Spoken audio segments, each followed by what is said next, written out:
Assalamualaikum warahmatullahi wabarakatuh. Hai teman-teman semua, semoga teman-teman dalam keadaan sehat ya. Perkenalkan, kami dari kelompok 7 yang beranggotakan 3 orang, di mana saya sendiri Yesi Agustina, dan 2 teman saya ada Askia Aura Putri, dan ada Flori Ananda Sudarsono. Nah, di sini kita akan membahas tentang multiple personality untuk memenuhi tugas psikologi abnormal. Berikut adalah poster tentang multiple personality. Definisi multiple personality. Ada yang tahu nggak sih apa itu multiple personality? Nah, multiple personality bisa juga disebut dengan kepribadian ganda, dissociative identity disorder (DID). Menurut DSM-5 yang diusulkan, diagnosis DID mensyaratkan bahwa seseorang memiliki setidaknya 2 kepribadian yang terpisah, atau perubahan mode keberadaan, pemikiran, perasaan, dan tindakan yang ada secara independen satu sama lain dan muncul pada waktu yang berbeda. Nah, DID adalah hasil dari trauma masa kecil yang kronis dan akut, yaitu kekerasan fisik, pelecehan seksual, teror ekstrim yang konsisten, trauma secara medis yang berulang, dan sifat abai orang tua sampai ke tahap ekstrim. Nah, kepribadian utama disebut dengan host, dan kepribadian lainnya disebut dengan alter. Nah, jumlah kepribadian seorang pengidap DID dapat memiliki ratusan alter. Namun, jumlah rata-rata alter bagi orang DID lebih kurang 10. Setiap alter memiliki kesadaran sendiri, mereka memiliki nama serta kepribadian yang unik, yang berbeda dari hostnya. Sekian definisi dan jumlah kepribadian DID. Selanjutnya akan dibahas oleh Flori Ananda. Kepada Flori, dipersilakan. Baik, selanjutnya saya Flori Ananda akan menjelaskan ciri-ciri individu yang memiliki kepribadian ganda. Yang pertama, mereka memiliki paling sedikit 2 identitas kepribadian yang secara bergantian mengendalikan tubuh. Jadi, pengendalian tubuh mereka tidak sepenuhnya dikendalikan oleh kepribadian utama saja, tapi kepribadian-kepribadian lain juga ikut serta dalam mengendalikan tubuhnya. Yang kedua, mereka cenderung tidak mampu untuk mengingat informasi personal atau informasi tentang dirinya sendiri. Jadi, terkadang orang yang memiliki kepribadian ganda ini tidak dapat mengingat hal yang ia kerjakan sebelumnya. Hal tersebut dikarenakan tubuhnya dikendalikan oleh kepribadian yang lain, sehingga kepribadian utama tidak memiliki ingatan tersebut. Selain itu, DID umumnya juga disertai dengan gejala lain seperti sakit kepala, halusinasi, upaya bunuh diri, dan keinginan untuk melukai diri sendiri. Selain itu, juga terdapat gejala disosiatif lainnya seperti amnesia dan personalisasi. Selanjutnya, saya akan menjelaskan faktor-faktor penyebab individu memiliki kepribadian ganda. Yang pertama, perubahan suasana hati yang cepat dan subjektif. Jadi, pergeseran suasana hati yang relatif cepat pada individu dengan gangguan ini biasanya hanya dalam menit atau jam. Yang kedua, stres psikososial atau stimulus yang mencolok. Yang ketiga, penganiayaan berat pada masa kanak-kanak. Selanjutnya yang keempat, dilecehkan pada saat kanak-kanak. Nah, poin ketiga dan poin keempat ini menimbulkan pengalaman traumatis. Pengalaman tersebut sangat buruk, sehingga individu menciptakan mekanisme pertahanan diri dengan cara mereka membuat kepribadian lain di luar kesadarannya. Hal ini bertujuan untuk membuat mereka lepas dari rasa trauma hebat yang mereka alami. Selanjutnya yang kelima ada kecemasan, dan selanjutnya yang keenam ada depresi. Sekian dari saya mengenai penjelasan ciri-ciri dan faktor penyebab individu memiliki kepribadian ganda. Selanjutnya akan dijelaskan oleh teman saya, Askia Aura Putri. Kepada Askia Aura Putri, saya persilakan. Baik, terima kasih kepada Flori Ananda. Di sini saya, Askia Aura Putri, akan menyampaikan mengenai treatment DID atau perawatan untuk seseorang yang mengidap multiple personality atau DID. Yang pertama itu sikap empatik dan lembut. Yang kedua ada mengajari orang tersebut cara yang lebih efektif untuk mengatasi stres, ada juga perawatan psikodinamik, ada pendekatan biologi, ada juga pendekatan perilaku. Yang pertama, di sini saya akan menjelaskan sikap empatik dan lembut. Nah, tujuannya itu untuk membantu klien berfungsi sebagai satu orang yang sepenuhnya terintegrasi atau bahasa mudahnya itu dianggap tetap ada gitu, walaupun kepribadiannya banyak. Mungkin ada orang yang ilfil temenan sama orang yang mengidap multiple personality atau DID gitu kan. Nah, jadi kita tuh tetap empati sama dia, tetap lembut gitu, tetap menganggap mereka itu ada.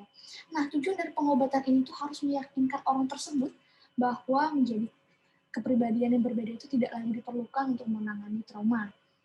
Nah, selain itu, karena di ID ini dikonseptualisasikan sebagai sarana untuk melarikan diri dari stres berat, nah pengobatan itu dapat membantu mengajari orang tersebut cara yang lebih efektif untuk mengatasi stres.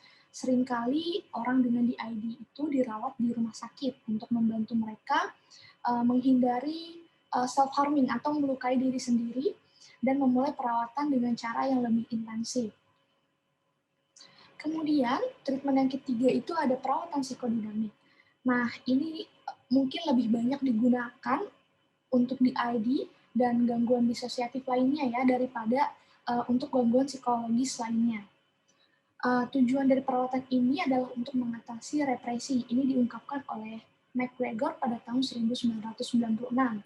Karena DID diyakini muncul dari peristiwa traumatis yang coba dihalangi oleh orang tersebut dari kesadaran. Nah, sayangnya beberapa praktisi, terutama mereka yang menggambar dari konseptualisasi psikodinamik, menggunakan hipnosis sebagai sarana untuk membantu pasien yang didiagnosis dengan gangguan disosiatif.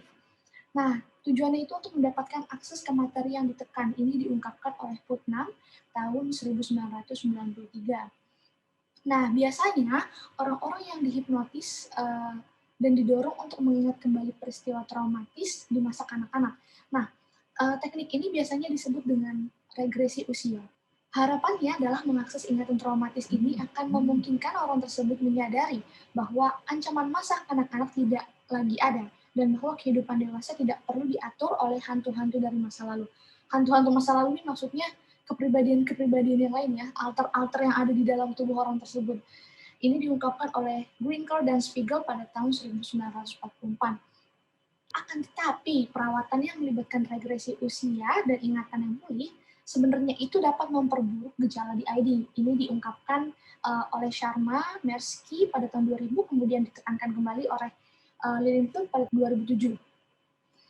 Karena kelangkaan kasus DID yang terdiagnosis, tidak ada studi terkontrol tentang hasil pengobatannya. Makanya menurut tokoh-tokoh tadi itu caranya kurang efektif ya, bahkan bisa memperburuk gejala DID.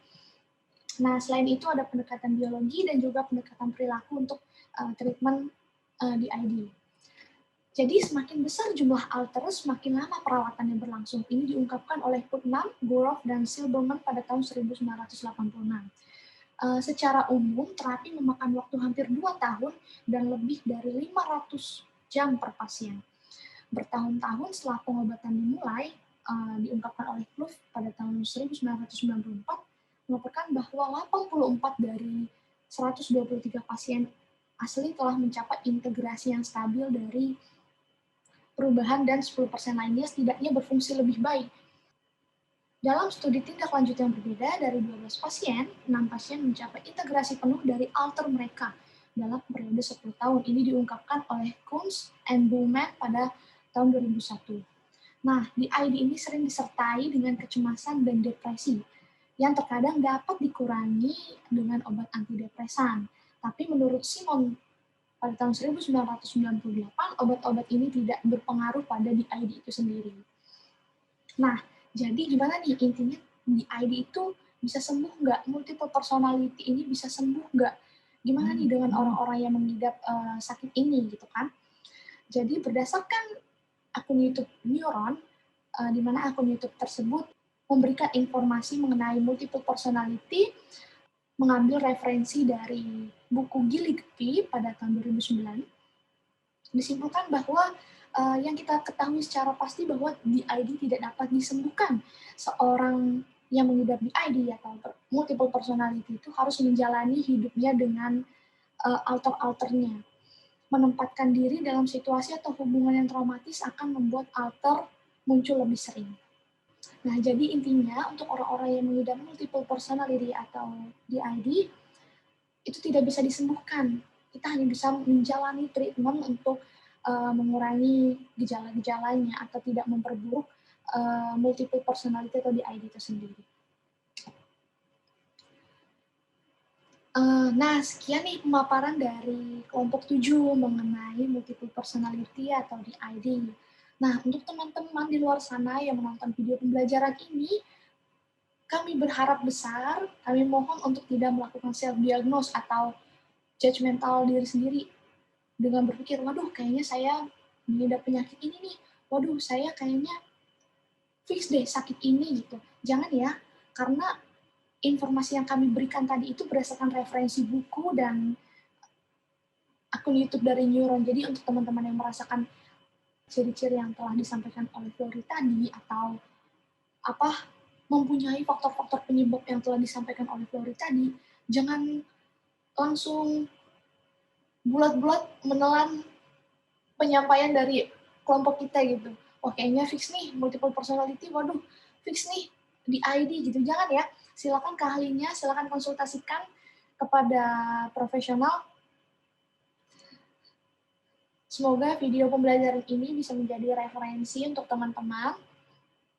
Dan untuk sumbernya kami menggunakan Abnormal Psychology dari karangan Kring, ada juga di SM5, dan kami juga menonton akun YouTube-nya Neuron. Sekali lagi, buat teman-teman yang menonton video belajar ini, jangan self-diagnose, silakan konsultasikan kepada ahlinya atau profesional. Kami kelompok 7 pamit undur diri, sampai bertemu di video pembelajaran berikutnya.